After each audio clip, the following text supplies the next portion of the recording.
안녕하세요. 커먼아인입니다. 무알코올 음료에 대해 어떻게 생각하세요? 몇 해 전부터 전 세계적으로 무알코올 음료에 대한 관심이 엄청나죠.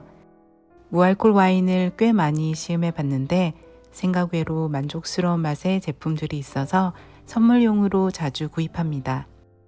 와인을 너무 좋아하는데 건강 이슈가 있거나 임신한 친구들에게 선물하니 좋아하더라고요. 그리고 더운 여름에 술 마시기 부담스러울 때 시원하게 즐기기 좋습니다.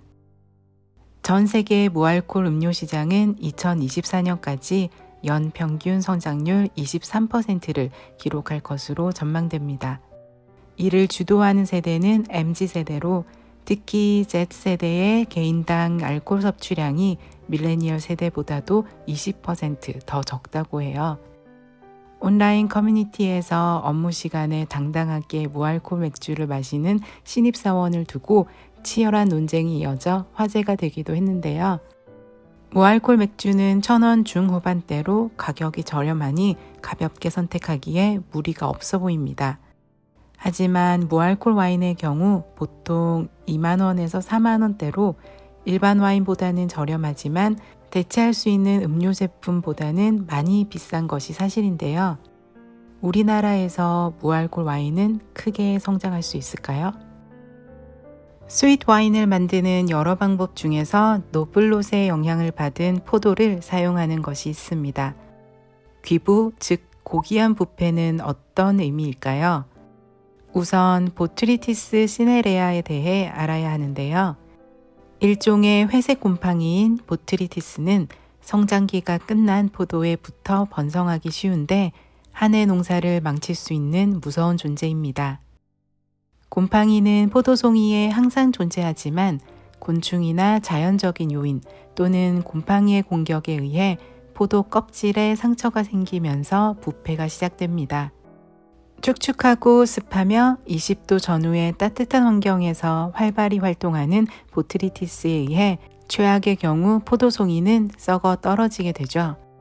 하지만 이러한 재앙의 씨앗인 보트리티스가 특정 장소에서 완벽한 타이밍을 만나면 환영받는 손님이 되는데요. 기본적으로 포도밭 주변에 호수나 강과 같은 물이 존재합니다.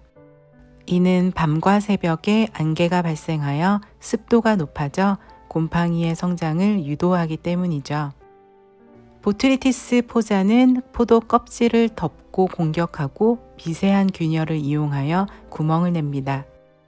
만약 계속해서 습도가 높은 축축한 환경이라면 포도는 그대로 썩어버리고 말겠죠. 하지만 오후가 화창하고 따뜻하면서 건조하다면 포도의 숙성은 유지하면서 부패의 확산을 멈추게 합니다. 그리고 껍질에 뚫린 구멍을 통해 수분이 증발하면서 포도의 당분, 풍미 및 향이 농축됩니다. 이를 계속 반복하면 쭈글쭈글한 껍질 안에 극도로 농축된 과육이 만들어집니다. 하지만 도중에 많은 비가 내리게 된다면 모두 썩어버리는 위험이 있죠. 가장 유명한 지역 중 하나는 프랑스 보르도, 그 중에서도 소테른입니다. 따뜻하고 느리게 흐르는 본류 가론강과 빠르고 차가운 지류인 시롱강이 만나는 지점으로 두 강의 기온 차이로 9월 하순부터 저녁에 안개가 발생해 아침까지 자욱하게 포도밭을 뒤덮습니다.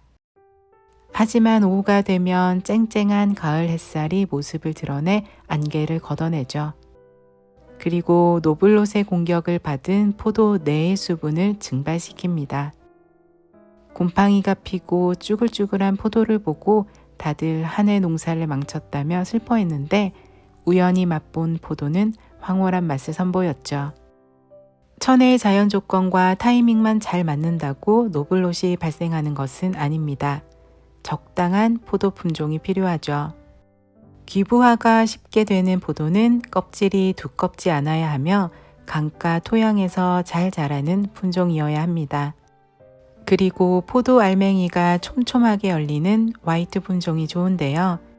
포도가 촘촘하면 공기가 잘 통하지 않아 물을 더 많이 머금고 천천히 마르기에 보트리티스가 번식하기 쉽고 껍질이 얇으면 구멍이 쉽게 뚫리기 때문이죠.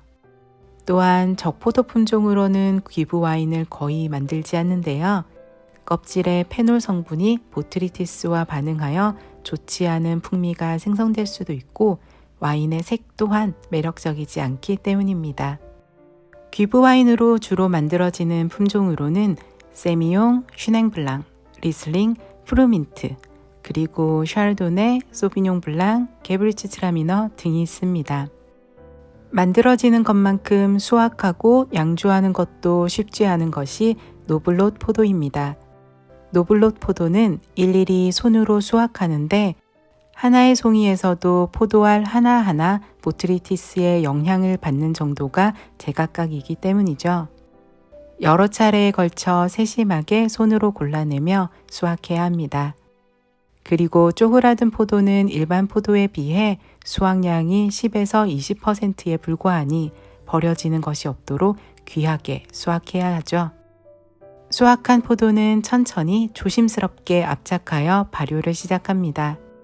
그런데 노블롯 포도는 양조 과정도 쉽지 않은데요. 보트리티스가 효모를 죽이는 물질을 생성하여 발효가 일찍 멈출 수 있으며 높은 당분 함량으로 인해 효모가 제대로 활동할 수 없게 되어 발효하는 데 오랜 시간이 소요되기도 합니다. 이처럼 불안정한 발효가 완료된 후에도 와인에 천연 당분이 많이 남아 달콤하게 완성되죠. 하지만 단순히 단맛만 강한 와인은 아닙니다. 보트리티스가 포도에 번식하면서 특유의 풍미가 생성되는데요. 꿀, 밀랍, 생강으로 표현되는 노블롯 와인만의 독특한 풍미는 와인에 페닐 아세트 알데히드라는 특별한 아로마 화합물이 더 많이 함유되어 있기 때문일 수 있습니다. 또한 산미까지 훌륭해서 과한 단맛과 강렬한 풍미에도 깔끔하고 산뜻하게 느껴집니다. 노블롯 와인의 대표적인 예로 앞서 설명한 프랑스의 소테른, 그리고 헝가리의 토카이와 독일의 트로켄베렌 아우스레제를 꼽습니다. 독일은 트로켄베렌 아우스레제 외에도 베렌 아우스레제, 아우스레제 등도 보트리티스의 영향을 받은 포도를 일부 사용해 만드는 경우가 있습니다. 그 외에도 알자스의 셀렉시옹 드 그랑노블과 프랑스의 루아르, 오스트리아의 노이지들러 호수 부근에서도 노블롯을 사용한 와인을 생산합니다. 귀부 와인에는 어떤 음식을 곁들이면 좋을까요? 클래식한 페어링으로 블루치즈가 있습니다. 로크포르 치즈와 소테르는 클래식 오브 클래식이죠. 바로 단짠 조합입니다. 그래서 푸아그라와 짭짤한 사큐테리도 좋은 매칭을 보입니다.